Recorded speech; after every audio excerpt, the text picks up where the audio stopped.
কাকু কিতা কইন বর্তমান সমাজে যেভাবে চুরিদারি শুরু হয়েছে এদেরকে যদি শক্ত বিচার না করা যায় তাহলে কিন্তু গ্রামে বসবাস করাটা কঠিন হয়ে যাবো। না বিচার তো সত্যি করা লাগবো মাতবর আইব মাতবর সবাই এই মাতবর সবাই আছে। আসসালামু আলাইকুম। ওয়ালাইকুম সালাম। সবাই ভালো আছেন না? কিতা চুরি করছে? এই যে আজটা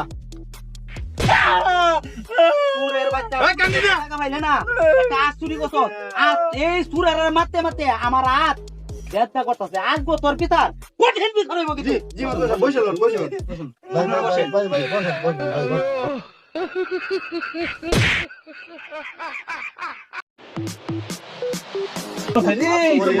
বেটা ভাই না তো আরে আমি ব্যথা ভাও না, চুর কই চুর কই। বাচ্চা কেমন সুযোগটা পাইছে, আমি বড় দেখতে গেছি চুর পাই দিছে। এই সবাই কি তোমরা শুটারের লোক কথা না মিয়া? আমরা তো এই যে এই মেলা আমি আর ছিল আলাইরো না